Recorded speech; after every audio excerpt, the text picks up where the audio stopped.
Supreme Rice. Since the 1930s, supporting Louisiana farmers and communities throughout Louisiana. To find out more, go to supremerice.com. Why choose a Sleep Number smart bed? Can I make my site softer? Can I make my site firmer? Can we sleep cooler? Sleep Number does that. Cools up to 8 times faster and lets you choose your ideal comfort on either side. Your Sleep Number setting. Enjoy personalized comfort for better sleep night after night. It's our Black Friday sale. Recharge this season with a bundle of cozy, soothing comfort. Now only $17.99 for our C2 mattress and base, plus free premium delivery. Price is higher in Alaska and Hawaii. Check it out at a Sleep Number store or sleepnumber.com today. Live at lunch. You are looking live. Live at lunch. Live at lunch with Ott and Hanny on 104.5 ESPN, Baton Rouge. What the hell's going on out here? Now, here's Jimmy Ott and Charles Hannegriff. Yeah, for some reason or another, you sound a little taller on radio. Is it live? Is it live? Is it live? Is it live? From Chris Specialty Foods on Highland Road across from Rufino's, welcome to the Monday edition of Live at Lunch, 104.5 ESPN Baton Rouge. Charles Hannegriff, Jimmy Ott, Max Gotro. Jordan Kinch is back in the studio. Frank Wilson press conference today. It'll be our final 3-hour Monday show with the press conference in the middle. Jimmy, good morning. Good morning. Do they have one for the bowl game? Sometimes. Sometimes Sometimes they do it on site. So it might not be like this. Sometimes they do well, I don't know. Ask the new coach. Everything might be different. Ask the new coach if we can do one for the bowl game. You know who the new coach is? Yeah. Okay. Well, I mean, wouldn't it be Frank's choice instead of Kiffin's? Probably. I was making. I think he would defer to him. I was making a joke, right? But yeah, it's not the joking season, Charlie. Oh man. Sorry. You know how it goes. Well, I mean, I would think he would defer. He's probably going to lock to be on his staff in some capacity. The bowl game press conference is usually done at the bowl game. With the other coach. Okay. Yeah. So, are people's nerves on edge that much that no Lane Kiffin punchlines? And nobody's got a sense of humor about this? Is it, well, not in Oxford for sure. It's a little messier than when Tuberville left Oxford. We're more of a social media, and everybody's got access to voice their opinions, and we can hear them more. Yes, they were pretty steamed at Tuberville, but wasn't Tuberville's quote, I'll leave Oxford in a pine box, like I'll die here, I love this job so much, something along those lines? I don't know about that. It was a pretty demonstrative statement that I'll stay here forever, and then Ole Miss wasn't the program they are now. They weren't. At least Kiffin hasn't tried to hide his flirtations with other schools. I don't know if that's good or bad, but he hasn't been very secretive about this. I mean, he hasn't said anything publicly, but if you let all of this stuff go on. 6 days ago, he said he was having a blast on McAfee. Look him up at running back. We're having a blast. We're having so much fun. And maybe that's true. Maybe they are. And then the week before, he said on McAfee that he was, it's not – Jimmy's worried about the money. I don't care about the money as much. So if he's having fun, it's not about the money. You didn't believe that, did you? Of course not. Okay. Of course not. But if we're talking about quotes of coaches. Right.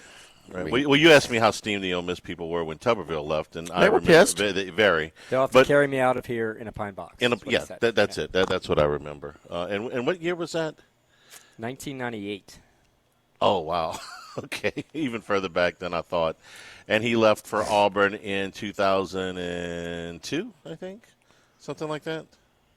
So somewhere in the area of 2002. I think it was 98. No, 98. He went from Ole Miss to Auburn. Okay, after the 98 season, gotcha. Because the 98 season was that's right. The 98 season was the year that Auburn smoked the cigars in Tiger Stadium. Okay, the years blend together a little bit. All right, so that was his first year at Auburn. I think it was. Yeah, I think it was. LSU was favored in that game. Because Terry Bowden in '97 was the coach the Cecil Collins game when Auburn was here. Is that how you remember it too?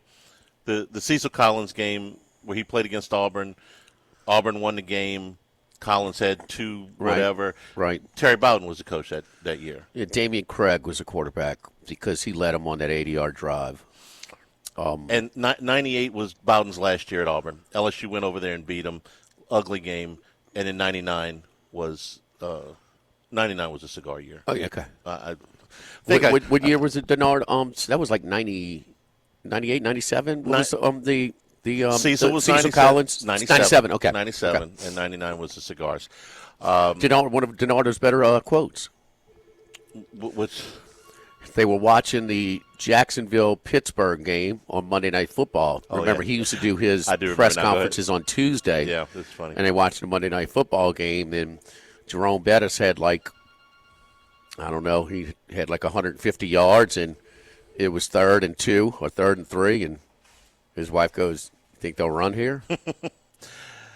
It was a pass run option, as I remember it. Yes, with Herb Tyler on the outside, they didn't make it. Anyway, all right, let's get the latest that we got from we heard a little bit more from Oxford in the last 24 hours, and looks like they have kind of accepted that this is what's going to happen. Even SEC Shorts this morning had the Ole Miss, the Ole Miss side of it was okay. He's leaving, so. 48 hours ago, it was like, well, maybe not, maybe not. This morning, it seems like everybody's kind of resolved to this is the way it's going to go. That how you feel about it? I've felt about that for quite some time, yeah. You felt on Friday it was a done deal? Yeah. Okay. Yeah. And the only thing we're waiting on is get to Saturday. Get past the 8 Bowl. Be careful. Not done deal. Not done deal. That's that's just 2 4-letter words in coaching searches. So no. And listen, you think this guy you want to completely rule out for him to change his mind? That's all I'm saying. Okay. But I feel like, hey, you're far down the road. We did this on Football Sunday yesterday. We did it on the pregame and the postgame on Saturday. Kalshi can still make money. 59 cents. How high did that spike? In the 80s Friday night. After the release from the Ole Miss athletic director, about at 7, 8 o'clock, something like that, it spiked. Why would it go back down then? I'm curious. Because people are looking for value. Okay. It's just, yeah. But if they were looking for value, wouldn't they be betting other things affects his number too?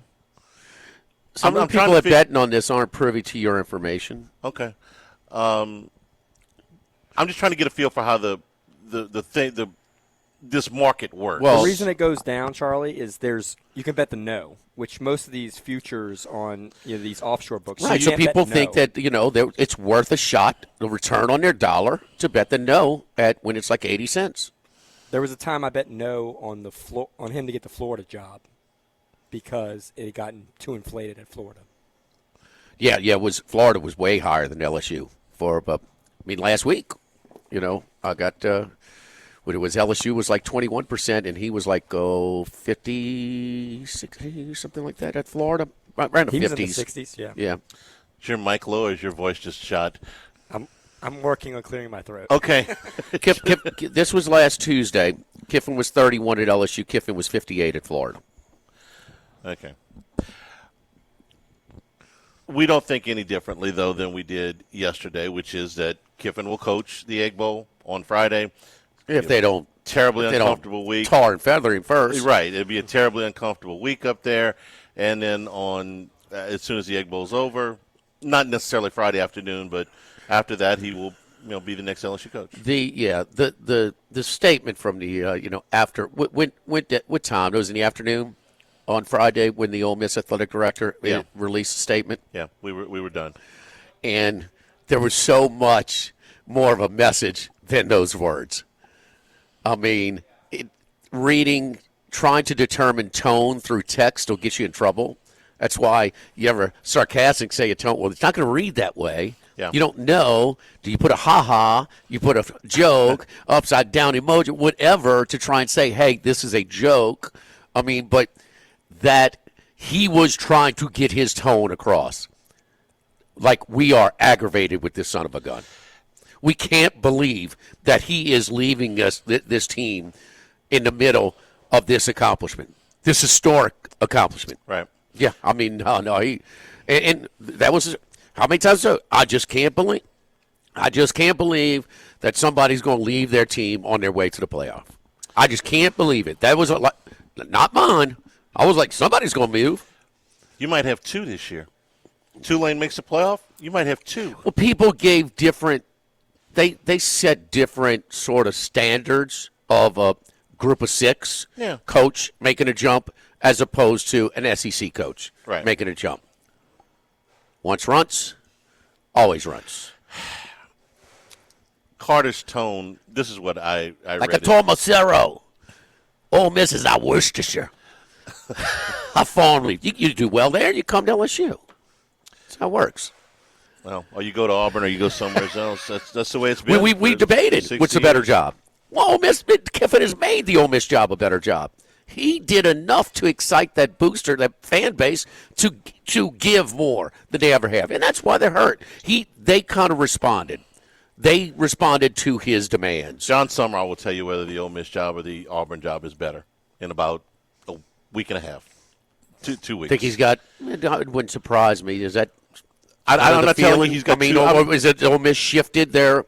I'm not telling you he's got two offers in hand right now. Kiffin's still up there, but next week, I think that Summerall will be on both radars pretty Drinkwitz strong. wouldn't be excited to go to he's not moving from Missouri to Oxford?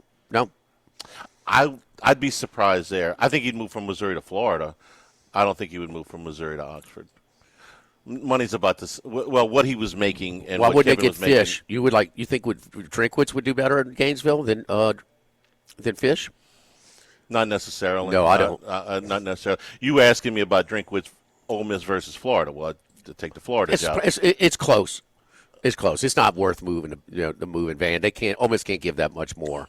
They want to give Kiffin more for obvious reasons. Yeah, not Drinkwitz. He's making 9 something up there. So that's kind of where we are. You got this awkward situation. I think Carter was put in a hell of a spot on Friday, which was your coach wants to coach in the Egg Bowl, and he's got a contract to coach in the Egg Bowl. I got to ask him, why don't they just fire him? You can't fire him. He's under contract to coach the team, wants to coach the team. What, are you going to fire him for wanting to coach the team? I mean, he's got a contract. If you fire him, you got to pay his buyout. So he's saying, well, I want to coach the team. Well, that's not insubordination. That's actually his job for another 5 days or so. What's Carter supposed to do? He can't. I mean, we had a discussion about can you suspend him? Suspend him for what? For, go and talk to another school? I mean, that's not – you can have discussions with other people. Your agent can certainly have discussions with other people. Some have stipulations in their contract. And so now if you sign something, that's different, but – he's kind of stuck, and he's still stuck with the same question in his head that I don't think is cut and dried anymore, which is what gives you the best chance to win the Egg Bowl on Friday? Which is it Lane Kiffin or is it Joe Judge? I'm not debating on whether who's the better coach. We know that, but I question whether, and will all week, how pissed off those players are that he's leaving after the game and what that's going to do to their psyche when they play in Starkville on Friday. I don't know. I would say it's a little bit split. I know that Lane Kiffin is as involved as any Division I coach in college football. And calling plays, he has been a constant with this revolving door at quarterback and his personnel. He's always put up numbers, and of course through his embracing enough or generating enough of a player budget to have competitive defenses. Last year's defense was way better, but this is still better than what the defense is better than what they've had for most of it. But he is so involved in the game management, in the play calling, the sequencing, that it would have to be a massive pissed off mood in that locker room to overcome the schematic advantage. Yes. Yeah. Yes. I mean, it would have to be the players would have to let the administration know perfectly clear if that's the case. If there's any gray area or any split, he's coaching. And we asked Rohan, Richard Dixon, and Matt Flynn at different points in the weekend. We had all of them on the air. What would happen if your coach was doing this? And we got three kind of different responses. Rose said, well, I want him to coach. And Dixon said, you know what, if Les would have told us that before the championship game, we'd have said, you can go now. We'll go with our coordinators. And Flynn was kind of in the middle. He was kind of, man, that'd be a hell of a call to have to make. And I think that's probably reflective I've got a different level of respect on the impact of a game with Lane Kiffin on the sideline and Les Miles. Okay, come on. That's fair. I mean, let's. But come on. we're talking. I'm talking about the emotions of the players. I get you. Not the schematics. But you're leaving LSU, and he's no. I mean, go to Arkansas, Les. Go. Sorry. I mean, if you're that dumb, go to Arkansas. For us to bite on that leverage, it was a joke. That's embarrassing. The question to every player, and every player is going to be different, is if your coach is leaving, do you still want him to coach? And I don't know. Well, I don't think all coaches are. I don't think all situations are the same. They're not. Nick Saban was gone. He was gone, and he coached in the Iowa game. And he said this weekend, that was one of the things on the game. He says, we played like crap. Well, it's a bowl game. They had just played the year before for the national championship game. Oh, nothing gets the juices flowing in the SEC powerhouses like Iowa. Come on. It's a morning. I mean, it was a kind of. The game didn't mean anything. No, it was an exhibition game, basically. Well, they all are. They all are. But you can't tell me they had the same fire for the Iowa bowl game that they did for the Notre Dame bowl game, the Sugar Bowl. No, the Sugar Bowl was a different was a different animal. I don't know how these kids are going to feel on Friday. I don't know how they're going to feel the whole week. We know for right now, though, he's coaching. It's a distraction, and we always try to quantify the distractions or possible distractions when we handicap. But the more and more we watch, Charlie, I just say, who knows what 19, 20-year-old is going to show up and how he's going to play. How he's feeling, if he ate something bad the night before. Man, it is a day-to-day, week-to-week sport more than ever. Line came down, didn't it? Absolutely. On the Egg Bowl? From 9.5 to 7.5. Okay, well. Now, it's a movement, the maximum movement between two hot numbers. It didn't move all the way to 7, and it was under 10. So, yeah, it moved 2 points, but it wasn't like it moved from 7.5 to 5.5. It wasn't like it moved from 4.5 to 2.5. 96 hours and 45 minutes to kickoff at the Egg Bowl. Tell you what I'm distracted by, this food. Man. Yes. I'm already grazing cornbread dressing, the green bean casserole, the spinach Madeleine, and getting all my sides. Man, you saw Clay Young over here. Was early today, scoop and score. Poor Clay, I think that turducken was bigger than him. I mean, it was really, man, they roll out the turduckens. And, of course, the John Madden made the turducken really mainstream. And so we ship all over the country. But, man, get your orders in now to be picked up later in the week. So, we're open at 11 a.m. to 2 p.m. as far as the lunch is served. But Monday through Friday, 8 a.m. to 6 p.m. is our hours over here. Chris's Specialty Meats for – now, do we know the Thanksgiving hours yet? Thanksgiving? Close. Yeah. Okay, so pick up is all day from 8 a.m. to 6 p.m. on Wednesday. There we go. So got a good chef special today for lunch, too. What's that? Blackened chicken with an andouille cream sauce and pasta. Sold, Johnny. Tell them what they want. Got my chicken. We'll listen to Frank. Live at lunch from Chris Specialty Foods, 104.5 ESPN Baton Rouge.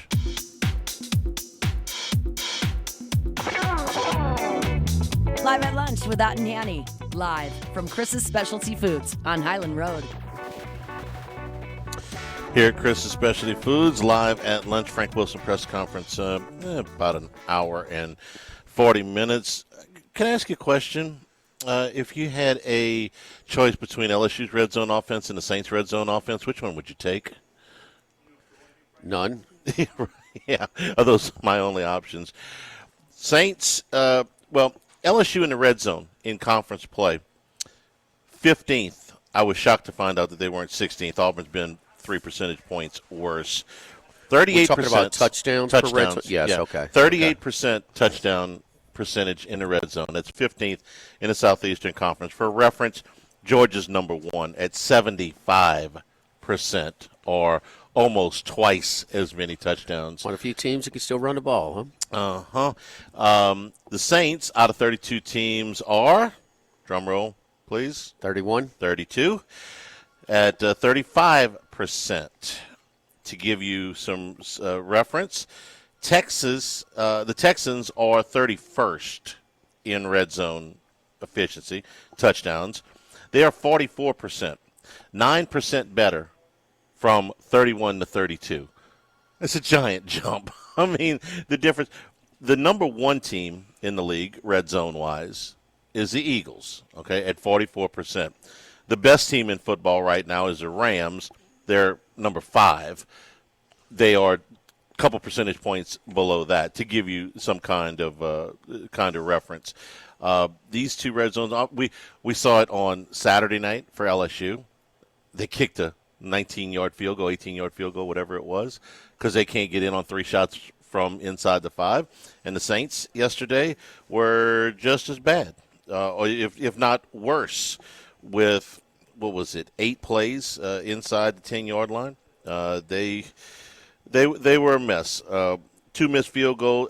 The difference in the two teams is LSU's field goal kicker is really good, and the Saints' field goal kicker is really bad. Probably missed another one, huh?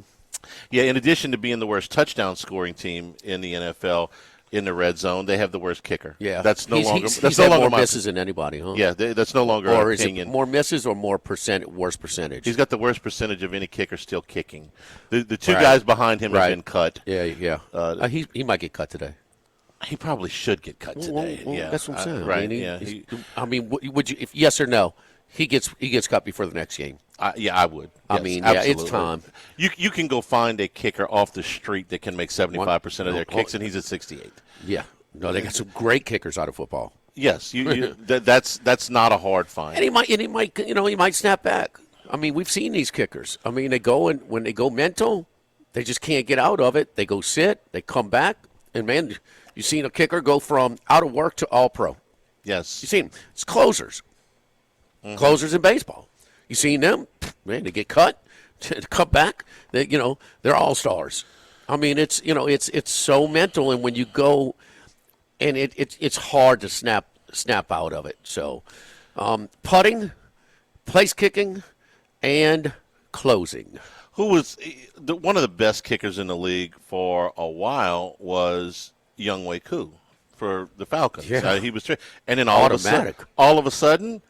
He just went to pieces for whatever reason, and now he's hooked back on with the Giants, and he hasn't missed since he's been with the Giants.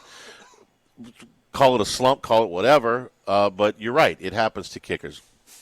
Groupie's still on the front side of his career, so maybe he bounces back, but it can't be here. Well, they got a lot more pressing issues than Groupie on that roster, in that organization. And at what point did they stop buying the tickets? I mean, that was you got the biggest play of the game, and you're not even close to competing, on the pick six. I mean, like, oh man, they're getting their tails worked, and they're still only down 3. No. We were in Caesars, New Orleans yesterday. We were in there from about 9:00 yesterday morning to kickoff, basically. You see more Falcons jerseys or Saints jerseys? Oh, well, it's a tourist destination. And it was it was a double weekend. But 325, we weren't there at like 2:00, where the locals aren't going there that early for 325. I mean, you got a lot of Falcons fans. I don't know if they're driving back at a flight back that day. They might have checked out at 11:00. And a lot of them came for the Hawks and the Falcons. They got a double weekend out of it. The blender wasn't exactly packed for the Hawks game. It's not a great game. It is the biggest road game for each team, but it wasn't on the level that I've seen it most times. Atlanta's not terribly thrilled about their team this year, and we know the Saints aren't. So, I mean, people that have their tickets are going to go to the game for the most part. They're still going, but it's just when you just they're back to a point where the 70s part of the Saints, when you knew they had no chance to do anything as far as, man, just hope that they compete. And, man, there's still some fans. It was 2 games ago that we thought that, all right, we got our quarterback, our franchise quarterback. Really? Maybe. I would bet against it. I want to see more. I figured there'll be good games and bad games. They've still got games against the Jets and the Titans. I want to see more of him, but am I convinced he's the franchise quarterback? Absolutely not. I'm not in any way ready to give up on him. I'm talking about like it was a rejoicing. I mean, because it was a little crumb of hope. We called it at the time. It's been so bad. Right. It was but a lot of media is fans. But it was so much the fans coming out of the New Orleans media when Tyler Shuck and they went to Carolina and scored 17 points. Yeah. For LSU, it's been the 25-point barrier, not broken except Miss against Gale has Southeastern. told you. This is 26 points. Miss Gale told you publicly don't care. She told you do not emotionally invest in this team. This is my country club. This is my social club. I think she told you don't emotionally invest. That interview, I think, was devastating. It was to me as somebody who has followed the Saints my entire life. That interview was devastating to me. What was her strength? What was her strength? That she read the room a little bit. Yeah. That her husband couldn't. Right. Gone. You ain't reading the room, baby. No. Sorry, Miss Gale. Your personal relationships have invaded your business decision-making. And in the NFL and the NBA, you just can't do that. You could give the dude a yacht of severance. Got to go. Yes. Got to go. I mean, how long did it take him to fire Willie Green when any other organization would have fired him at least a year, if not 2, in front of that? And the story came out that she was, very close to his wife. And so, all right, your personal relationships are impeding your ability to be an effective owner. She fired Willie Green. It took long enough. I mean, how many people would have fired Mickey Loomis by now? How many other owners? No, 31. Yes, out of 30. I mean, they could have taken a vote in Green Bay where they don't even have an owner, and they 31. Would have fired him. Yes. No, there's no way his track record of salary cap jail and the whole thing, and no, there's no other GM that could survive that. That was a year or 2 ago. At least. Okay, yeah. At least. I mean, remember, he told friends he wants to be part of the rebuild. Dude, you're lost more than I thought. Because you can't. How could they have a good season this year? I mean, they just can't. It's just impossible. They could be more competitive. They could have won a game here more. They could have lost a game. One of the games they won, what? Giants, they got what, 7 turnovers? 5 turnovers. Yeah. I mean, to have a good season this year, Tyler Shuck would have had to be Jaden Daniels from last year. Well, he's just not capable of that. And that's right. That's asking for a 1 in 1,000 shot. No, that interview was devastating because if you didn't know, you think, look, she fired the football coach. She finally fired the basketball coach. Maybe she's starting to see the light. And then she says, no, I have no intention of that. That interview was devastating as far as I was concerned.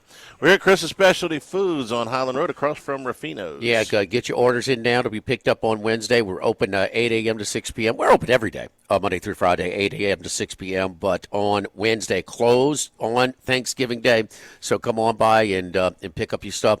Got frozen stuff, got fresh stuff, got plenty of sides, got all of the stuff. You want to do some steaks. You want to do whatever you need over here to do your holiday cooking over here. And we have turduckins. We've got turduckins over here at Chris's Specialty Foods on Highland Road across from Ruffino's. Don't forget our friends over at Legacy Title. Chad Reynolds, Legacy Title for all of your real estate closings, 296-0060. Full-service title company servicing all of South Louisiana. Fast, friendly, professional service is what you get every time you dial 296-0060. Ashley Donald, Mariana Haynes, Adrian Galata, Michael Platt, Natalie and Bradford Smith, buying, building, refinancing. Nobody choose but you. Choose Chad Reynolds at Legacy Title, 296-0060. Live at Chris's Specialty Foods, live at lunch, 104.5 ESPN Baton Rouge.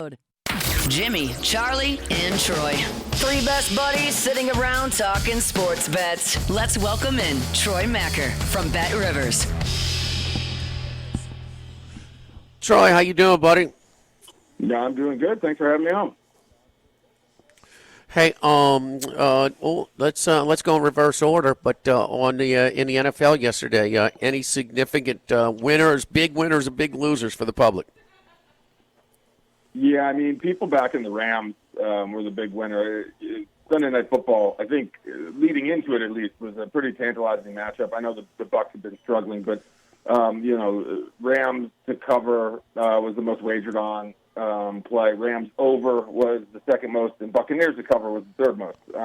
Obviously, the latter two didn't hit, but Rams -7 was done and dusted about 10 minutes into the game. Other than that, in terms of where we took a lot of money, a little bit surprising that the majority of the money in Eagles Cowboys was on Cowboys. Now, I haven't had a chance to go back and look to see what the split is on live betting versus pre-match wagers, because you got to figure, after the first few minutes, there's probably not a ton of live betting in Philadelphia's way, just because the numbers aren't going to be there. They're up 21-0.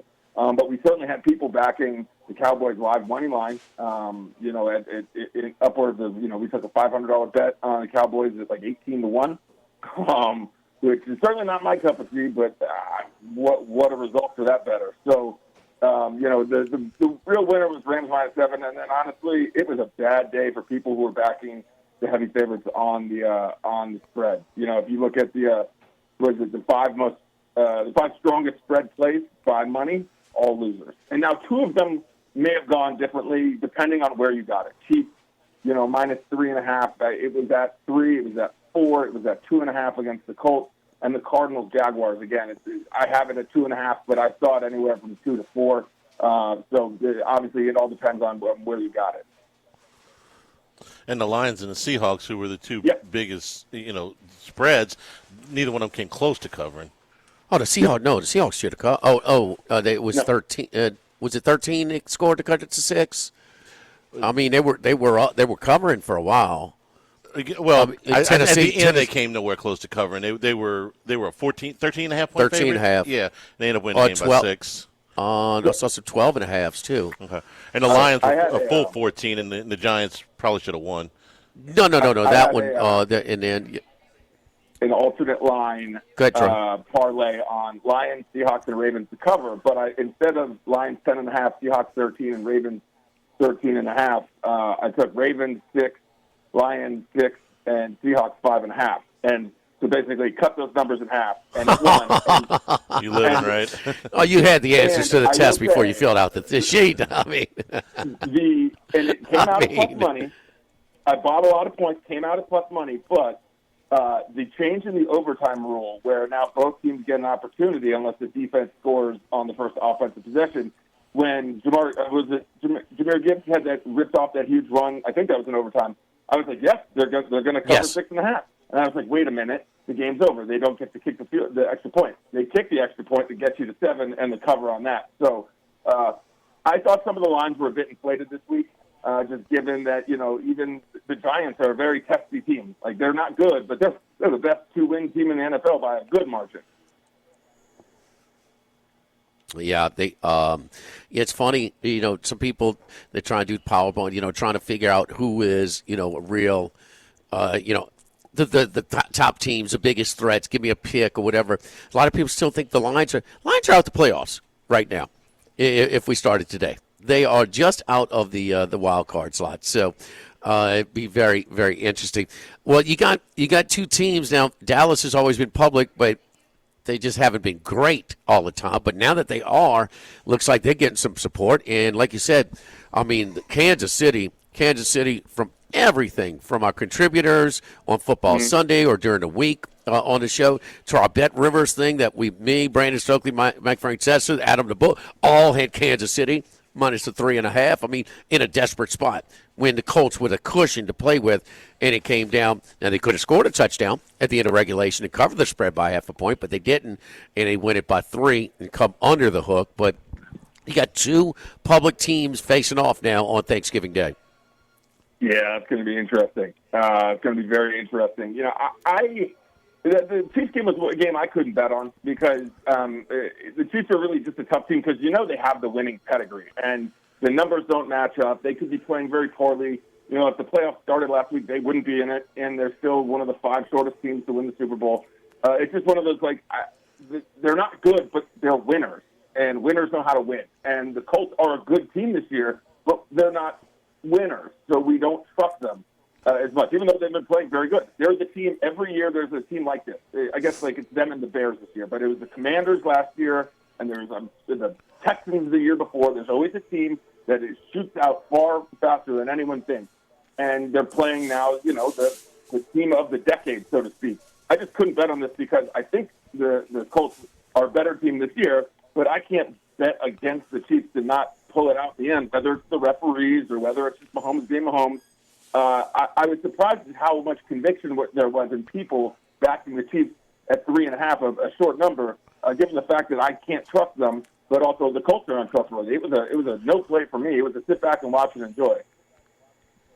Well, you have 3 candidates, 3 nouveau riche candidates in the AFC, with the stronger records, with the Colts, the Broncos, and New England, and all have their concerns for obvious reasons.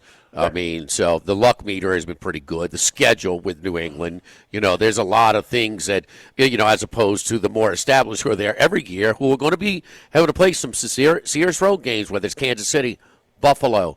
I mean, Baltimore now is tied with Pittsburgh at 6-5, in their division.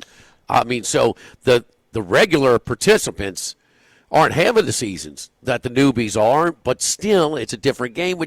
It makes for a really fun postseason in the AFC this year. And with the Colts, they got away from Jonathan Taylor in the second half yesterday, which didn't help them at all. Give Andy Isco credit on Football Sunday. He said, "Listen, I like the Chiefs, but if you got it at 3.5, buy it to 3." So he was right there. And the Patriots lost the whole left side of their offensive line yesterday. Yep. Will Campbell, MCL, going to be out a minute, about a month. Yeah, it's not season ending for him. Well, but you take a sprain over a tear. Yeah. Oh, now that's great news from him. They lost a guard. They're going to find out later today for sure. And then they lost a guard as well during the game. I'm not sure how bad that is. So big deal in New England. I know, but way better than the alternative because he was carted off. Yeah, no, it looked bad. It looked bad. It looked like a tear. So he that sprained MCL is a great sign.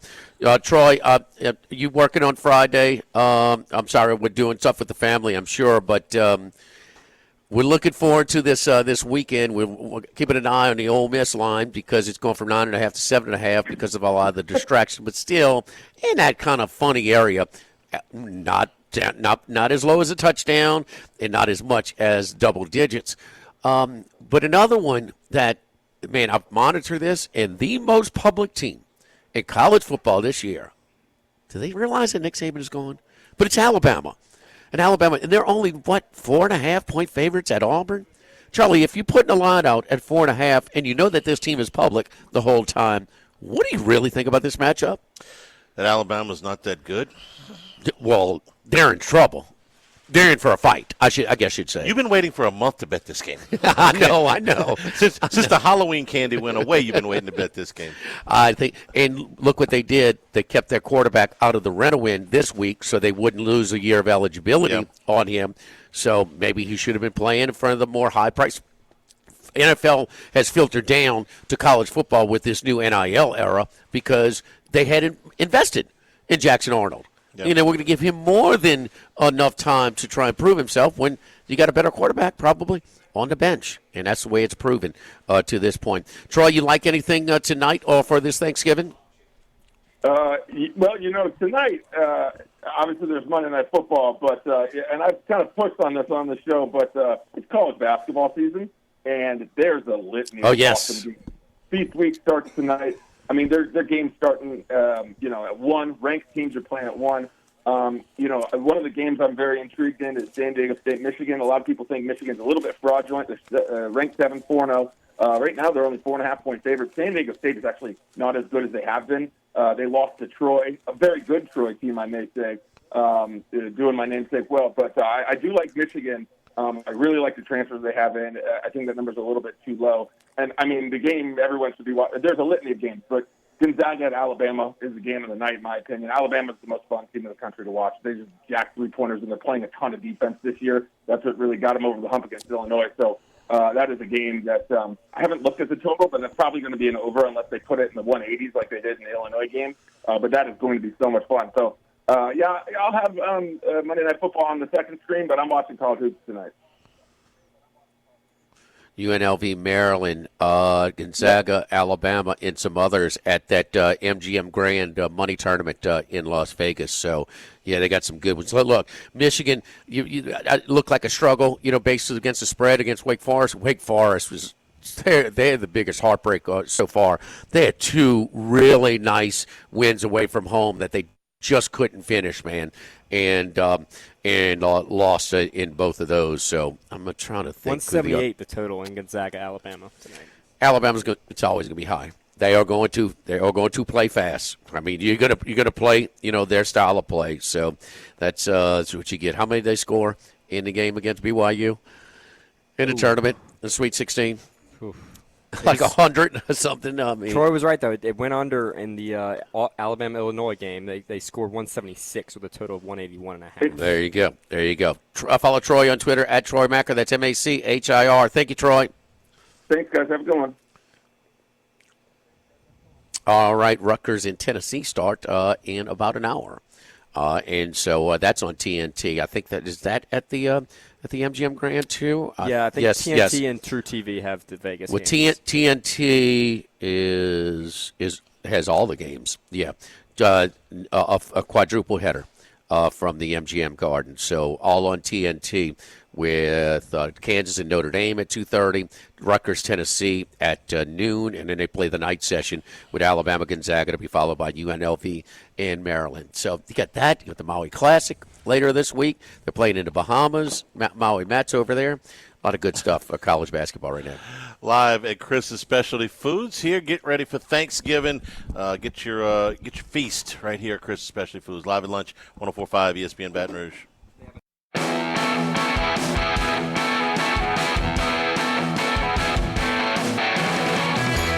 Live at lunch with Ott and Hanny. Live from Chris's Specialty Foods on Highland Road. Remember, the show's available on demand, 1045ESPN.com, LouisianaSports.net. That is brought to you by Supreme Rice and SupremeRice.com. Happen up for the holidays, make it with Supreme Rice. Support our Louisiana farmers since the 1930s. Go to SupremeRice.com. Also, a new handicast will be dropping it tonight.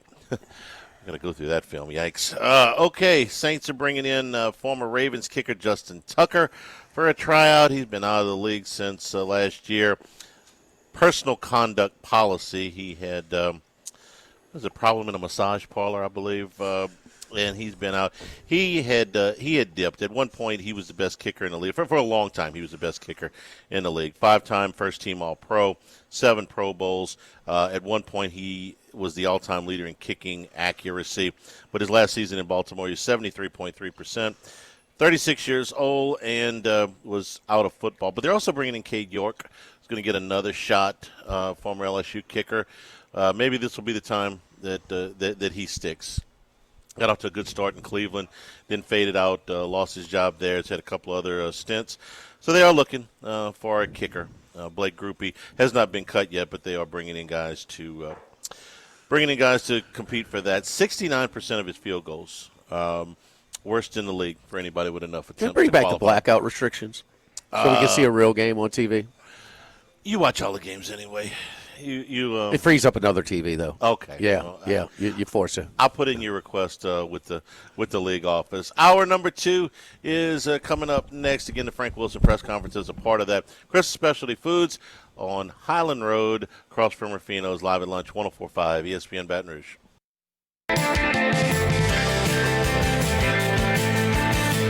Live at lunch with Ott and Hanny. Live from Chris's Specialty Foods on Highland Road.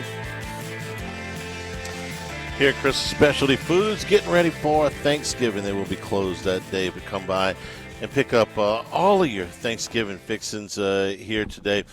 And the next 2 days here at Chris's Specialty Foods. Nice selection of spirits and wines, gumbos, appetizers, so much different stuff that you can get here, Jimmy, for Thanksgiving coming up. I'm already getting my cornbread dressing, my green bean casserole, my spinach madeleine. They could do the macaroni and cheese as well. So they're different. Some for like about 4 servings. Some will feed 8 to 10. So they're different sizes. So the turduckens are rolling out of here left and right. So you ever had turducken, Charlie? Yep. They're good, man. They are good. They do a ton of them over here at Chris's Specialty Foods. So, yeah, man, get your orders in last minute or orders in right now. And pickup day. Last time you can pick up will be on Wednesday. Now, the turduckens, you get a frozen one, too. You might want to get a day earlier. So probably come by the latest of tomorrow to make sure that it's defrosted properly. This weekend in the SEC, this weekend that I don't say we, I'm just going to say me, hates every year when you roll in all of these rental wins before the rivalry weeks. A&M won by 48 over Samford. Georgia won by 32. Nice call, Max, over Charlotte. You said Kirby wouldn't run it up, and they pretty much they almost ran running clock in the second half. It was 28-3 at the half, and Charlotte's 1-10. They were trying to get the hell out of there. Alabama by 56. Auburn by 45. Even South Carolina won by 44. Lenora Sellers finally had a big game. LSU won 13-10 against Western Kentucky. Well, that's the most competitive matchup of these games, of that matter. I mean, you had Missouri and Oklahoma. There were the conference games, Missouri and Oklahoma was at least interesting to watch. Tennessee, Florida. The first. It's 31-0 at the half, and not a lot of drama this week, though, man. No, they win for the first time there since 2003. Diego Pavia, his send-off at Vanderbilt. Cool. 6 touchdowns, 5 in the air and 1 on the ground, 532 yards of total offense. Does he get an invite to New York, you think? It's close. I would hope he does. He's not going to win it. I don't top think. Top 2 are Simpson and Mendoza. Sayan's up there in the odds. Sayan's second. Simpson and Mendoza, I saw the top 2 odds. I don't think lowest shots. You don't think Jeremiah Love's going to get an invitation? He should. Yeah. Does Sayan go from Ohio State? Probably so. That's 4 right there, Charlie and Diego. That could be 5. Right Who now, else are we talking about? That Mendoza's sometimes they bring 3, 4, or 5. Ty Simpson has fallen off. I no longer think he's going to get. He was the favorite before the games this weekend, and now he is. And I don't know what they could. He threw 2 interceptions against East Illinois, even though they won by 56 points. I don't know if that's what's ding the odds or whatever. The rental wins usually don't matter. But he'd only thrown 2 interceptions all year. He threw 2 in this game. Odds right now, I didn't check after. Okay. Yeah, I mean, it's a nothing game, but he did throw 2. Yeah, I mean, damn. I mean, you play a rental win before and you fall from the favorites and basically out of it. Mendoza minus 121 at Bet Rivers. You can say in plus 450. Love plus 500. Pavia plus 550. I'd be real. And after that, it falls off to Marcel Reed at plus 1100. I'd be real comfortable if those 4 guys went.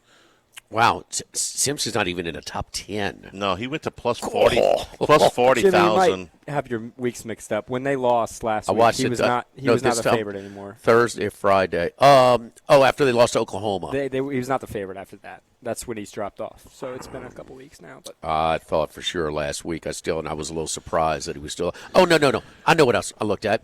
He is a favorite over Mendoza, the top pick in the draft. Okay. Yeah. Yes. Okay. But Sayan has a chance with Michigan and then the head-to-head against Mendoza in the Big Ten Championship, which, of course, does count toward the Heisman voting, even though it's in the postseason, technically. What's that? The Heisman votes after the Big Ten title game, so Sayan will get a chance head-to-head against Mendoza. That's why he's got a real shot. Jeremiah Love had almost 200 yards rushing on 8 carries against Syracuse. No, we've been saying for months that how are you going to keep the Indiana-Ohio State winning quarterback in the Big Ten championship game from winning it? I mean, somebody's got to win it. One team, your quarterback gets all the credit when you win, and that's, 1 versus 2. How are you going to do that? I mean, how are you going to keep, the winning quarterback from getting it? Who can't play Syracuse every week, Charlie? No, you can't. Who was the preseason favorite? Remind me. Oh, Arch Manning. That's right. Another 389 yards and 4 touchdowns this weekend. He had a passing touchdown, a rushing touchdown, and a receiving touchdown. Last 4 games, 11 touchdowns, 2 interceptions, averaging well over 300 yards per game. All of those conference games, they win 52-37 over Arkansas. I think you said earlier in the season he'll be fine eventually. He'll be fine. And he's been much better in the second half than the first half. Right? Yeah. I mean, he's very ordinary this year. You know, I don't ever overreact when he's struggling. Overreact when he's when he's putting up some numbers against inferior rosters. And the thing about Texas that kind of aggravates me right now, they lost their third game. Clearly, they have no business in the conversation. But can Texas get back in it? Can Texas get back in it? So they should not. They should not. They shouldn't. They could. Well, that aggravated it's me. It's going to take a lot. Teams like Texas and Alabama have to lose an extra game before they are officially buried. Right. In the. What has Texas done to earn that? Well, Alabama won a lot of games. Their best win is Vandy or Oklahoma. I mean, the real joke is, and I told Tim Murray before, that Notre Dame schedule. I mean, so Syracuse, Stanford. I mean, it is a joke, man. And they're rolling, too. So they're a bully. They're the classic bully, like when Oregon would go play, these 3 teams and win by 60 points apiece. Look at Florida State's scores early in the year before they play people. Look at that. Like they beat some team by 70. Yeah, I'll give Texas their due. There's a couple of good wins in there. Vandy's a good win. Oklahoma's a good win. There's some ridiculously bad losses that they just escaped in Starkville, in Lexington. They did, but they won the game. I mean, hurting them, what's killing them is not the lack of quality wins. It's the loss at Florida. That looks just – you want to talk like the – What's Florida going to finish, 4-8? 5-7, 3-9, 3-9. Can they beat Florida State?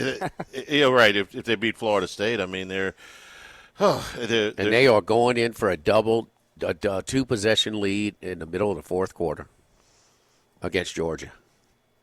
Yeah, inside in the red zone. So you tell me what's the most damaging thing on Texas's resume? I mean, it's going to be a loss to a 3-9 or a 4-8 team. You can't lose that kind of game if you got the equal number of losses. I mean, you can have a bad loss if it's your only bad loss. Notre Dame proved that last year. They lost the game to was it Northern Illinois. Northern Illinois, but it was the only loss, so they were able to get away. For Texas to be able to survive a loss to a 3-9 Florida team or a 4-8 Florida team, it would have to be the only loss there. What's their best win? Texas's best win? No, Notre Dame. No, At Pitt. I think USC. Beat Georgia Tech. I think USC's a better way. Pat Narduzzi tried real hard to lose it, though. God bless. Between all of the passes up 3 touchdowns and the fake punt on 4th and 11, man. It's the middle of the third, and it's about to be a 1-score game in a 100-yard pick six. I mean, so you start out in a 28-0 hole to begin with, and then you have that. No, that's it. So, in Georgia Tech, it's almost like with all they had coming back, they were just ahead of the game, but they have kind of been showing signs that they are. The Duke game was completely misleading. Duke should have won that game by double digits. They lost it. And all the turnovers in that game. Yeah, I mean, they had a 99-yard scoop and score in that game when they should have challenged a spot that probably the guy got in on a play before. But it did. There were some signs. And look, that was a stinky line. I took the chump side. I took the square side in Georgia Tech at home. But, geez, I mean, Georgia Tech and Pitt. I mean, Georgia Tech was more of a public team, more publicly, I thought, respected than Pitt. The ACC problem, but all of those teams, Virginia, Georgia Tech, is that the best team there, at least the best team in the eyeball test to me, Miami, is not going to get there. or at least doesn't look like they're going to get there. They need some help. Get where? It's the conference championship game? Which in turn, but they're probably going to get to the playoff. That's what I'm saying. I don't think so. I mean, right now, again, we got a couple weeks left of this, but there's a scenario. There's a scenario where a 10-2 Miami team doesn't get in. That's what. Yeah, I understand. But so you got Ohio State, Indiana, Notre Dame, Georgia, Ole Miss. If they win, well, Ole Miss at me. So you think Miami needs an Ole Miss loss? It would help.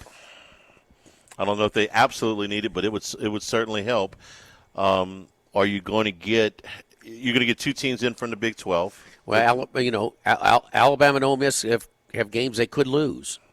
They do, and that would help them. A Mississippi State win would probably do wonders for them. A&M's in, Georgia's in. Their problem the with ACC team. Their problem with Alabama is Alabama could have the same record as they do if they win this weekend. They're going to the SEC championship game if they win this weekend. Now, if they lose, okay, but if they go 10-2, they're going to the SEC championship game. What's the problem? They didn't penalize last year for SMU going.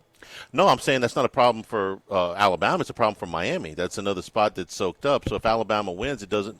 I don't think they're going to penalize them for losing in the SEC championship. No, I don't think so either. To lose it. So if they win this weekend, you can. Well, Alabama's in, right? Yeah. I mean, is Alabama ahead of Miami right now? Currently, yeah. By 10 and 12, by 2 spots. Yeah. But 3. I'm sorry, 10 to 13. Three spots. Yeah. And in between them is Vandy. And if Vandy goes to. They should. Miami Vandy should goes certainly to Tennessee. They should certainly root for the Vols this weekend. Well, if Vandy beats Tennessee and Alabama wins at Auburn, Tennessee's a better win. Yeah. Isn't the real? What would you put ahead? Well, Alabama beat Vandy head up. That's true. Okay. But Miami beat Notre Dame head up, and they got the same record. The bigger question: a 10-3 Alabama with a loss in the SEC championship game, or a 10-2 Vandy with no. Wait. If Alabama goes to the SEC championship game at 10-2, they 10-3, they lose at their 10-3. Can't penalize. They told you that last week. Okay. I mean, last year. So and Alabama would have the head-to-head against Vandy. Clemson was barely ranked last year when they beat SMU, right? Yeah, they had 3 losses. That's right. They had 3 losses. The real wild card is if Texas Tech gets upset in the Big 12 title game because they're still they're in. Large. Even with a loss. Yeah, but they open up another spot. Big 12 team in. They open up another spot. That would take a spot. Yeah. They're going to be double-digit favorites in that game. Against BYU or Utah. BYU had a nice win on the road this week, so it's probably going to be BYU. I watched that game against Cincinnati. They are so physical. BYU. Yeah. I came away not only impressed with BYU, but even more impressed with Texas Tech because Texas Tech muscled them, man. And to muscle that team, you got to really bring it. And they completely – physically, finally, control it was BYU. the sixth road start for the freshman quarterback, so he's a little bit more settled in. But no, I'm not killing anybody from going to Lubbock and get roughed up. And that's the only game they've lost all year. No, Texas Tech is a real chance, at this whole thing. They figure to get a bye, and if they got to win in Morgantown, which they should take care of, shouldn't be much of a problem, and then they'll be close. They'll be double-digit favorites over BYU if they play them, and even more of a favorite than anybody. Utah gave up 472 yards rushing and won. Say that again. 472 rushing for get the exact number for Kansas State. Well, and won. 51-47. I think was the final there at home. Yeah, crazy. Yeah, we're very difficult place. Yeah. Crazy season for Kansas State that started in Ireland with people fighting in the under the stands and stuff, and now they're to this. Yeah, look that up for a second. Yeah. We're brought to you by the Thibodeau store, the Pierre Part store. Their Black Friday specials are up on the website right now. So if you're looking for stuff for dad or for your brother, your husband on this holiday season, get to the ThibodeauStore.com. Outdoor turkey fryers, the stainless steel oilless turkey fryers are on special right now.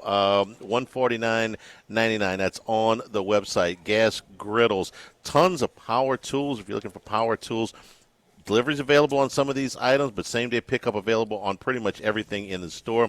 Indoor, outdoor security cameras right now. A ton of outdoor heaters at various sizes.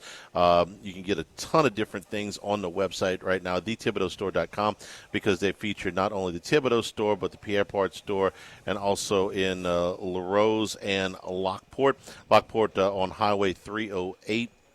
And LaRose on East Main Street in LaRose. You can pick up all of these items as you get. Of course, all of your outdoor cooking needs as well at the Thibodeau store and thethibodeaustore.com. Get your specials now. The Black Friday deals, do it best deals on thethibodeaustore.com. Live at lunch for Chris Specialty Foods, 104.5 ESPN Baton Rouge.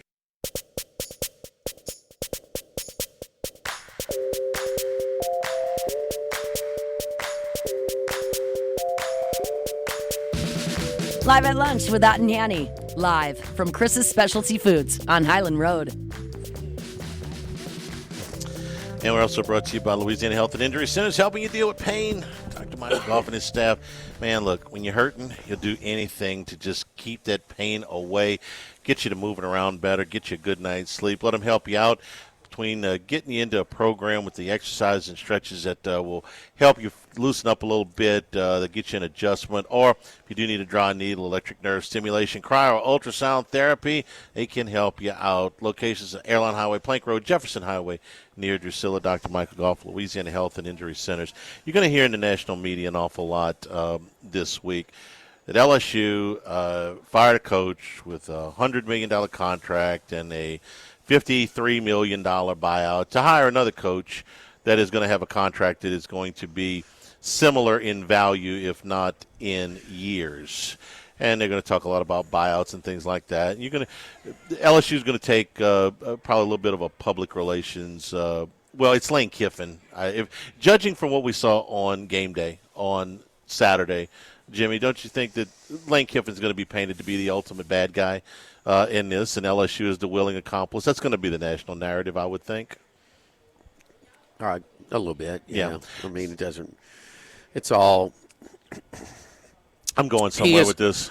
He is, you know, if he loses Saturday, the distractions obviously affected his team. He's a bad guy. If they win and are on their way to playoff, how do you leave your team on your way to playoff? He's a bad guy. Yeah. So it might be a miscalculation on his part. He might not go to a playoff at LSU. I'd bet against it. I would too. Okay, but LSU's betting $100 million against it, or $90 whatever million against it. They just lost $100 million. Right. That guy didn't get them there. They're trying to catch their money back up. Right. Okay. Now, you know, we kind of put our toes in the water with the political water for a while with when the governor crossed, into the sports world, and so we crossed into the political world. Easy fodder for the national pundits. Okay, but he's been convinced to he's been after his car wash of media appearances. He's been pretty low profile, still involved, but the way he should be, more low, non-public. Mm-hmm. But they're saying, wait a minute, Woody got run for setting us up with a $90 million deal, bringing in a guy on a $90 million deal. Right.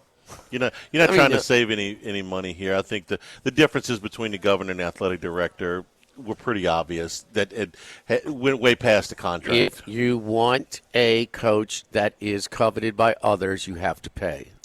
And if you don't want to be in mediocrity or worse, you have to pay. Let me give you two examples of two programs that have announced in the last week that they're bringing their coaches back next season.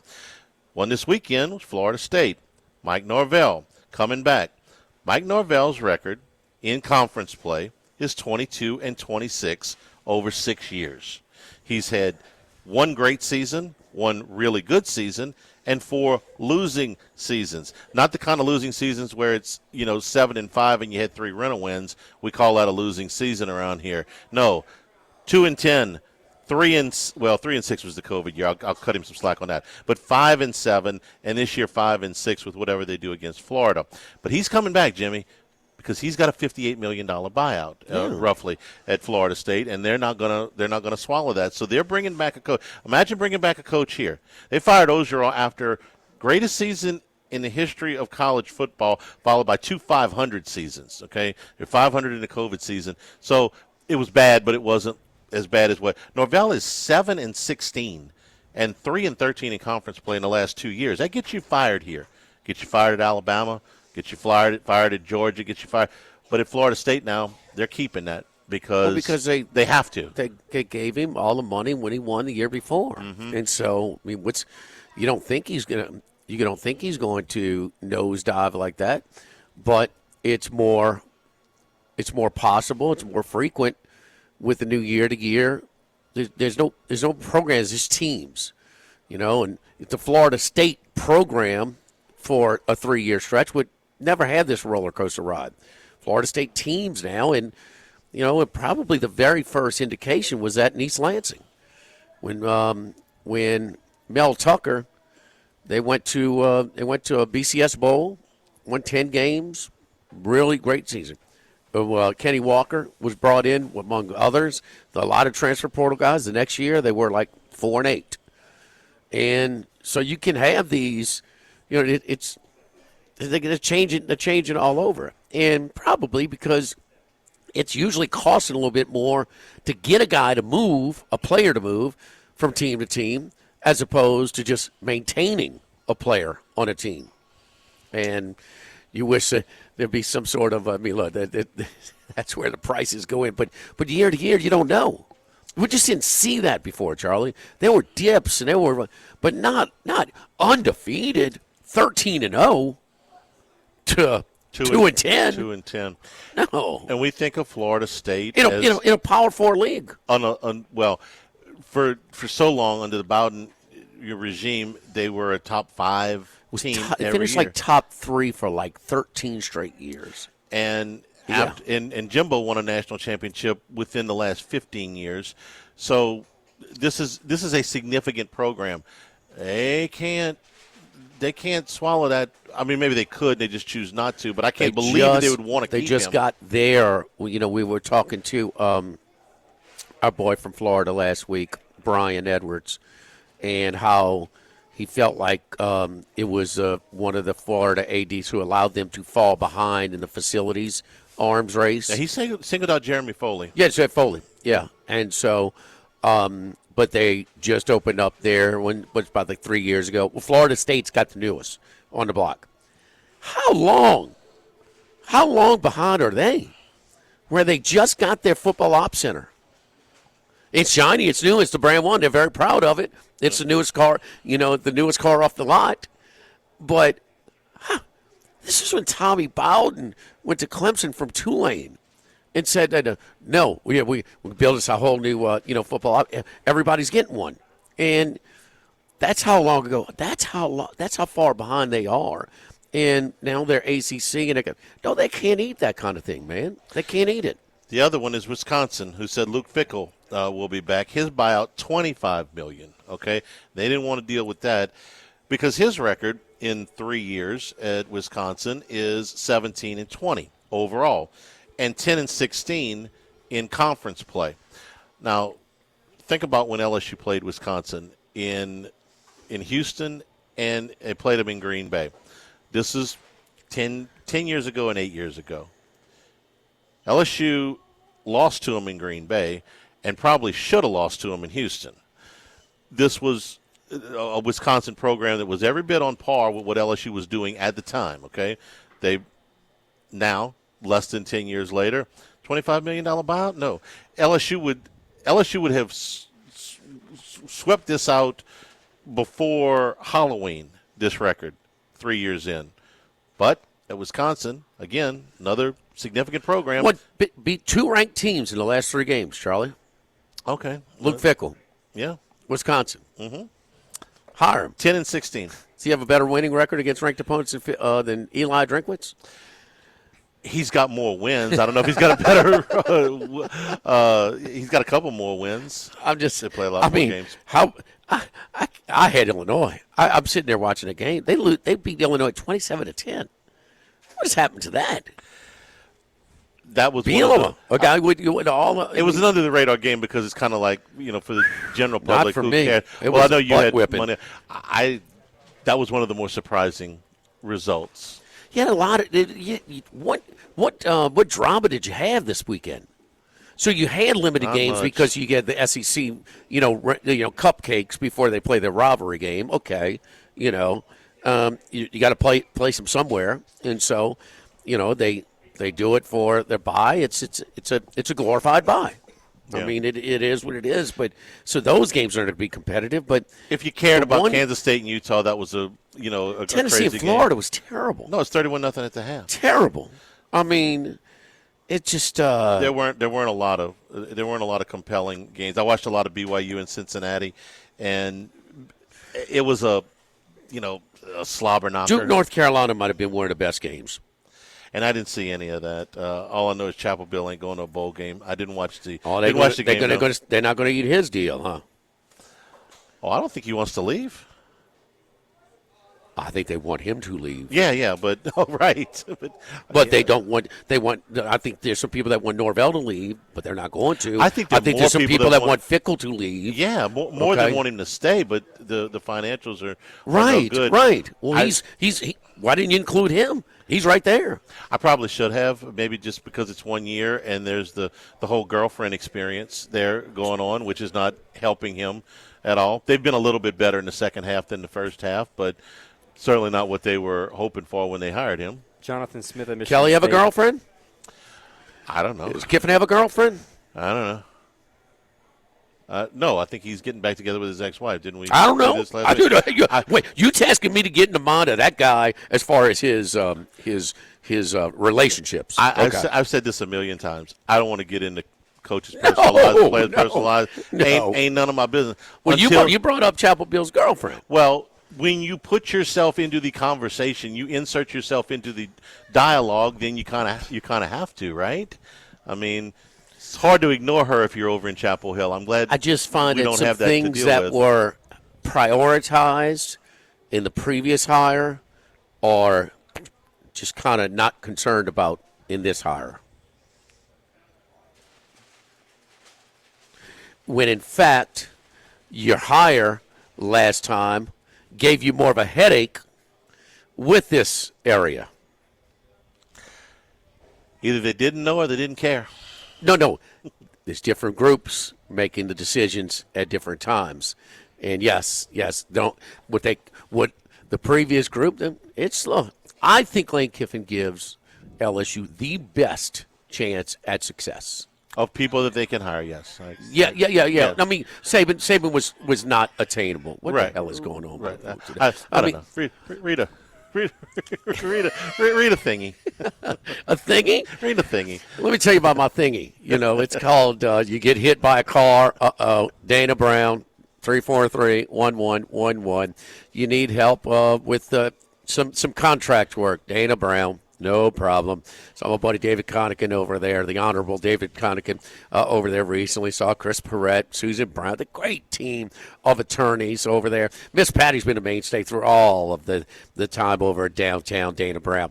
343-1111. Both Charlie and I have used Dana's specialized team of attorneys for different reasons at different stages of our lives. And so if you if you don't know, if you've got a situation you don't know if you need legal representation, take advantage of that free initial consultation. 343-1111. Downtown Dana Brown and the law offices of O.C. Brown, your law firm for a lifetime.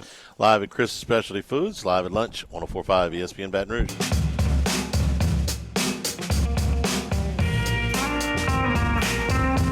Live at lunch with Ott and Hanny. Live from Chris's Specialty Foods on Highland Road. Couple minutes away from the Frank Wilson press conference. LSU have their work cut out for them against that Oklahoma defense, which is among the best in the country. LSU had, against a Western Kentucky defense that had given up 157 yards on the ground in Middle Tennessee last week and over 300 to Toledo earlier in the season. And going into the game was 110 out of 136 teams in rush defense. Well, let's just say the the level of defense on the other side is going up pretty considerably. So it's going to be a tough go for the LSU offense. We'll get the updates from Frank on the injuries along the offensive line, get his thoughts about Michael Van Buren, who really struggled in this game a lot more than he did in the Arkansas game. So we'll hear from Frank about all of those things, plus the wrapping up of the regular season. So we'll send you to that press conference. We'll be back for the final 30 minutes or so of the show when Frank is done. We're at Chris's Specialty Foods here on Highland Road across from Rufino's. Come on out and get all of your specialty items for Thanksgiving coming up this week. Live at lunch from Chris's Specialty Foods, 104.5 ESPN Baton Rouge. Live at lunch with Ott and Hanny. Live from Chris's Specialty Foods on Highland Road. And return here at Chris's Specialty Foods. We're across from Rufino's. Get your, first of all, we had a fabulous lunch with the chicken over the pasta. Black and chicken with the pasta with andouille cream sauce, Charlie. It was real good. In addition, we had the meat pies, the boudin, little crackling. Yes, so, I'm ready for a nap. Yeah, you're not quite dismissed. No, just yet. So Frank Wilson talked about. I don't want to get back into Western Kentucky. That was an awful game, but I would bring up what he brought up about the injuries, and the most significant of that being that Braylon Moore and Ori Williams, two of the better offensive line options that they have at this point in the season, are both doubtful for this game. When LSU had to change the other night and DJ Chester had to go in at center, and you had Karius Kern back in, was at left tackle, place of Tyree Adams. That's been a few weeks. And then you had to put Weston Davis back in at right tackle in place of Ori Williams. Well, the results weren't good. I can't imagine a team you'd rather see less than the Oklahoma Sooners when you already have a hard time running the football and you've got two offensive linemen that are probably not going to be able to play. Oklahoma's number one in the league in rush defense, 81 yards a game. When you consider that last week Western Kentucky was 110 out of 136 D1 teams in rush defense, and LSU, they got over 100 yards against them, but it's not like they ran the ball up and down the field. They had 13 points. And then you go play Oklahoma, who's number one in the country in the conference in rush defense. They're number 6 in the conference in pass defense. So in total defense, that puts them right within 10 yards of number one at number 3. And scoring defense, they are number one, averaging up 14 points a game. LSU's rush offense was right near last in the conference after South Carolina got loose this weekend for a good game against Coastal Carolina. LSU is now 16th out of 16 in the country in rush offense. So you got the worst rush offense going against the best rush defense, and the worst rush offense has two of their offensive line out. That's not good. And Cobble pointed it out, but rain, wind, cold, that should affect the passing game as well. Oh, the pass game. I meant to mention Oklahoma's number one in the country in sacks, just in case you needed a little bit more, convincing. This matchup is all the way bad for LSU. As I was telling you while Frank was talking about it, Charlie, that an old saying I have, because I have seen defensive coordinators stock just go up and down based on the roster that they have, the personnel. It seems, in college football, I would say defense coordinating is basically 85% talent. This is a little bit different spin on it. Watching Venables' defenses, I think this is the one defensive unit that has the biggest coaching impact, and that they're not super, super talented. They're not Ohio State's defensive personnel. I'm trying to think of some of the other better defenses in college football, but they don't miss tackles. They don't miss assignments. They're good personnel, but they're just not overwhelming personnel. They're not some of the best defenses we've seen in the SEC.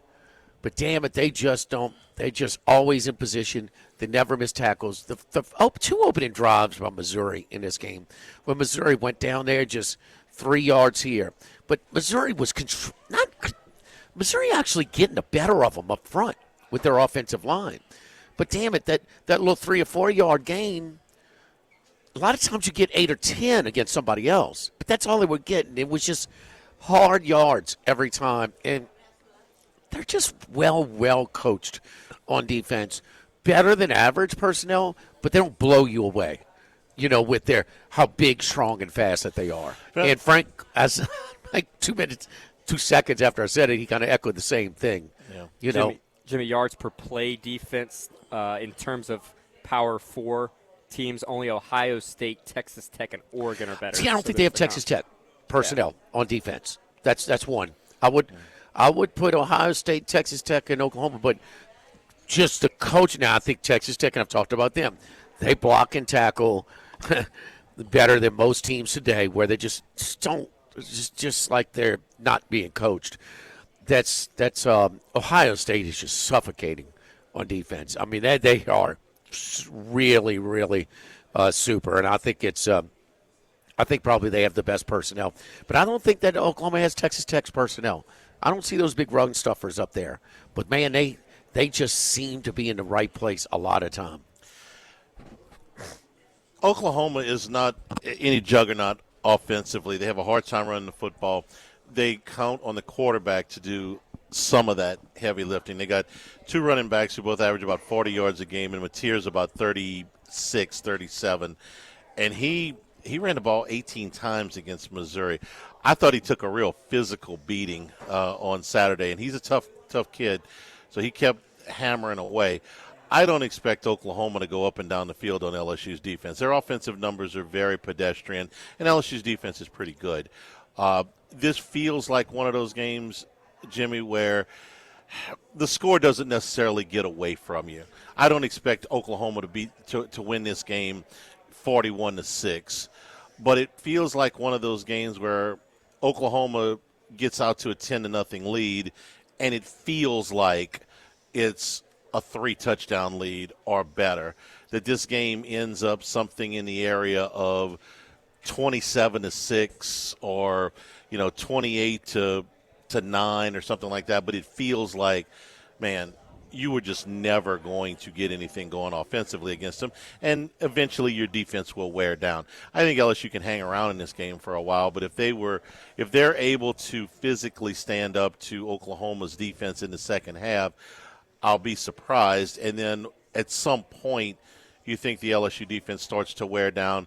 They give up some points in the fourth quarter, and this game that is hanging around, say, at 14-3 or 13-3 for into the third quarter, ends up finishing 27-6 or something like that. Charlie, you're not alone in this. The look-ahead line on this game before the games on Saturday, the total was 42.5. It's dropped 5 points.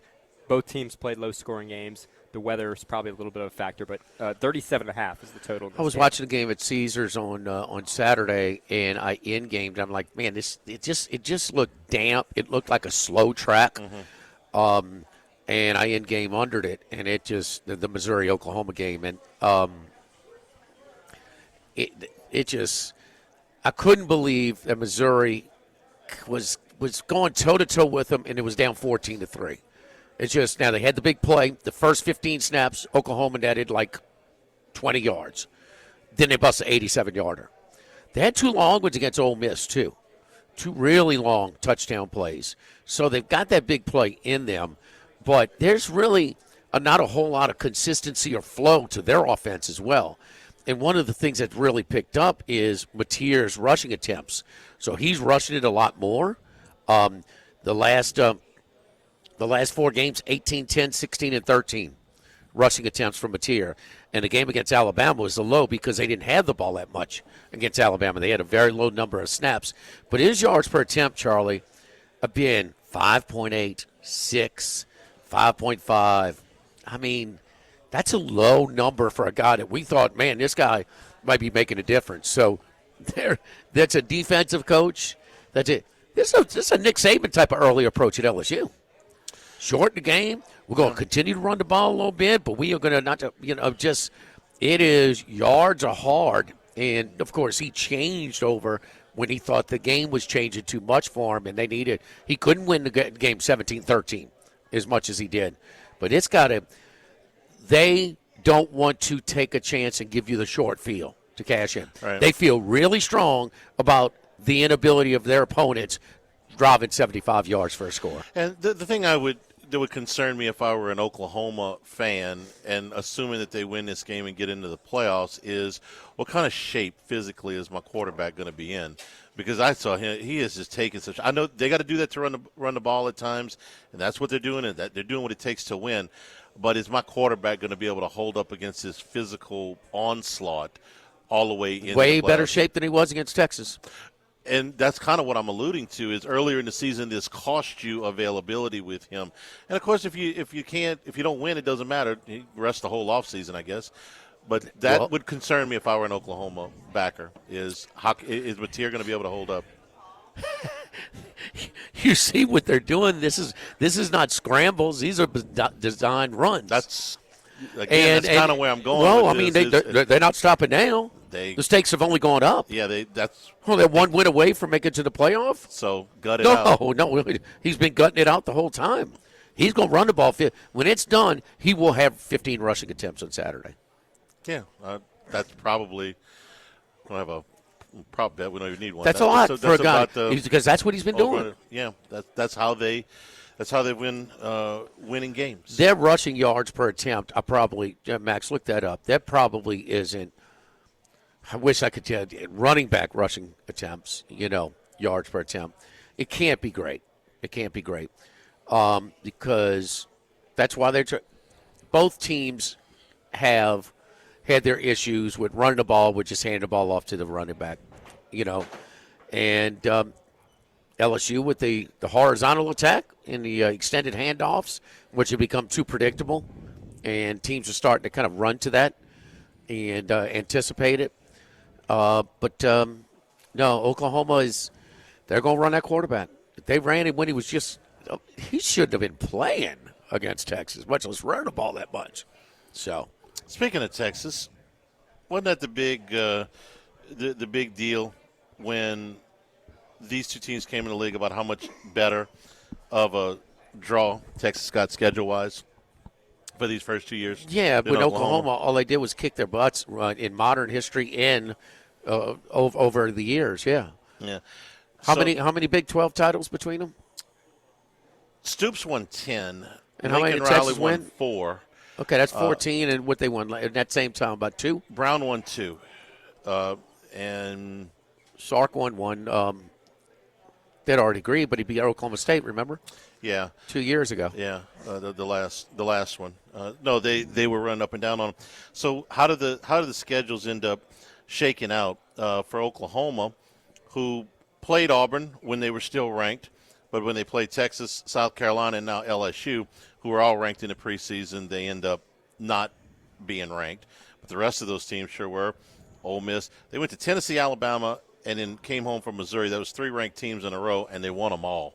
Okay, that ain't no. You won back-to-back trips to Knoxville and Tuscaloosa. That ain't nothing to scoff at, man. No, that's as good as you can. It's a brutal schedule. That is man. really, really for him tough. to go through this schedule and get into the playoff.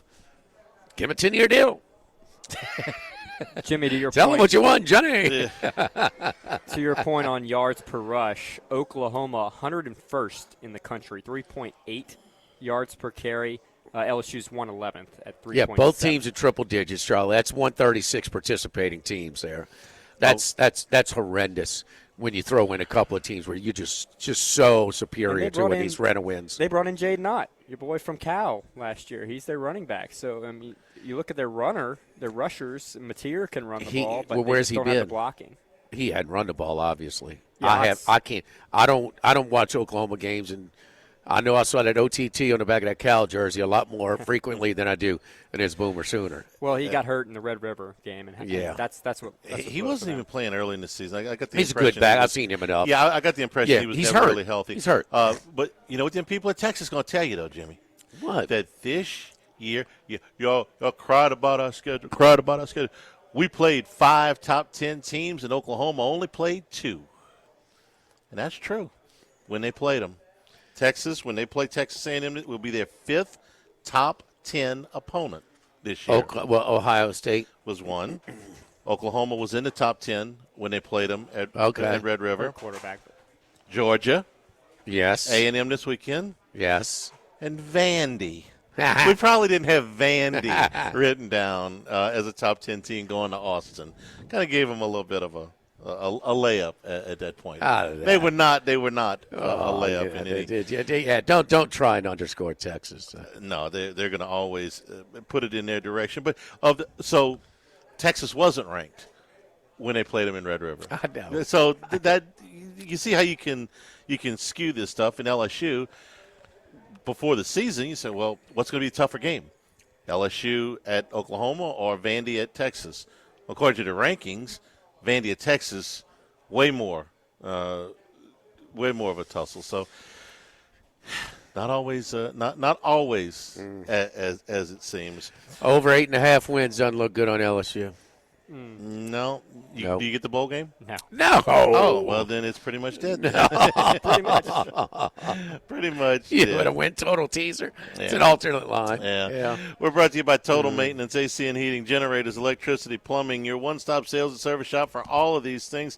One of South Louisiana's oldest and largest AC and heating companies. Since 1980, Total Maintenance's slogan has been service today, every day, so you don't go to sleep uncomfortable. Both in New Orleans and Baton Rouge, a full-service authorized dealer for Carrier, American Standard, Daikin, and Rheem AC units, Generac, and Cummins generators for all your electrical and plumbing needs as well. In Baton Rouge, 480-1000. In New Orleans, 841-3300. Service today, every day. Total Maintenance. Yeah, 13.5 is the LSU team total for Saturday. I gotta go under. The only thing that would scare me a little bit is the wet conditions. You get a turnover in the red zone or something like that on the other side. So you get one fluke score. Yeah, field goal. They're in the red zone. Yeah, right, field goal. Maybe a defensive touchdown. I'm sorry, 4 turnovers in the red zone. Back at Chris's Specialty Foods, live at lunch, 104.5 ESPN Baton Rouge.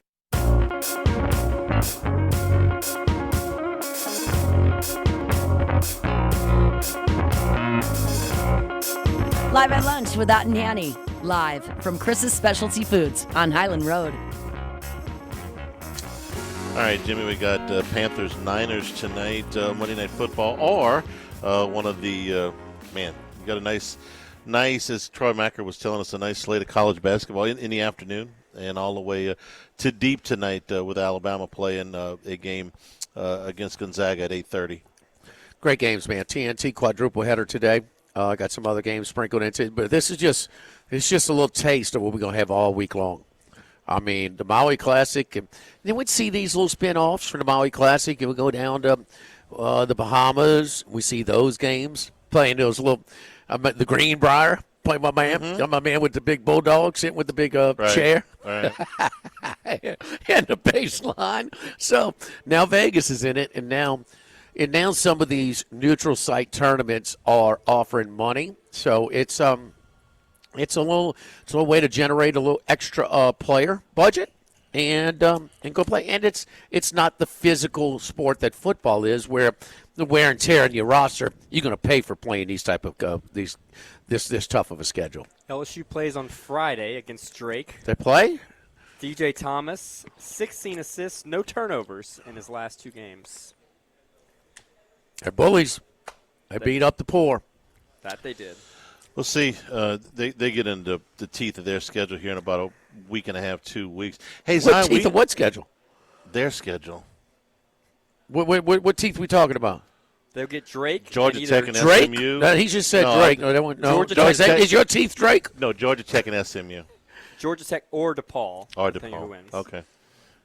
Teams I've heard of. I was about to say Georgia Tech and DePaul. SMU. No, SMU is a decent game. SMU might be decent. And they play somebody that's really Boston good. College is not good. No, you're the one that slammed that schedule too. I mean, it's a joke. Awful. It's Texas awful. Tech's their biggest. Texas Tech. Those are the 4 games that you could see. Okay, well let's see. They look better. I mean, but they are better. They spent more money. Yeah. They spent more money because he's not a guy that excites the boosters to, go out and hustle his own money. But will they do they have a chance to be like a bubble team? The SEC is not helping itself right now. No. So the SEC games, because this is where your strength of your conference is happening right now in these games. And the SEC is not off to a good start. Max, how close was Alcorn with about 8 minutes to go? Within like 7 or 8? With 8 minutes to go? They had separated by then. By then, okay. It was the first half was very, very close. Yeah, they were losing. And look, sometimes that happens. You get bad halves against, inferior competition. 36th in KenPom right now. Normally the KenPom cutoff line for March Madness is about 30 to 32. So they're I would go up. It's more like the 40s. Do the math. With the mid-majors, some of them are going to be in that top 40, as far as KenPom. The KenPom is a little bit more historically, so they're not mid-major friendly. But I know in the NAT, it's in the 40s is the bubble range. I mean, they're 36 KenPom is not the problem. That's not the problem at all. I love KenPom. I think it's a wonderful metric. I think it's not even Thanksgiving yet, so the sample size is so small that none of that matters. Keep in mind, the NET does not take into previous data. KenPom does. Previous data meaning? Meaning they have a KenPom. They have, 1 to 350 before they tip the ball on any court. Right, okay. Uh-huh. Okay, I get it. So there's some emphasis, there is some input before they even play the game, which is so dumb. Yeah, that's what I'm saying. But KenPom is a metric to determine point spreads, to project point spreads, and point spreads are built on previous accomplishments. I love. You understand? Yeah, I love the metric. I love the metric in February. Okay, maybe even the middle of January. In November, the metric means nothing to me. Maybe it should. Maybe I should do more homework. But power rankings and stuff like that in 5-6 games into the season, I think are wildly unreliable. I think this is actually where one with the metric tool that they use is better than the one they use for gambling. Okay. Well, because a lot of time we talk about that's significant. What's the point spread? No, I think this because this Alabama team in football, are they that good? They're the most public bet team in the country. Yeah. They're not that good. They're only a 6-point favorite against Oklahoma at home. They're only 4.5 on the road. I mean, I don't know. Big news out of New Orleans. Zion Williamson's going to play tonight. Says who? It's all over every report. He didn't play the second game of the back-to-back. We're about 6 hours to game time. He's going to play. I feel like the guy in Karate Kid. Daniel LaRusso's going to fight. Daniel LaRusso. Yeah, Zion Williamson's going to play in the game tonight. Probably won't be watching very much of that. Karate Kid, was that was Machio or the other kid? No, Machio, the first one. Where you sweep the leg and it's like, he's out. Wait, he's going to fight. Miyagi does the thing with wax off. He does the thing with the hands and he fixes him, magically. Daniel LaRusso's going to – Zion Williams is going to play. I'm there to watch. We're there to watch Derek Queen. That's fine. Come on. Yes, Derek Queen's good.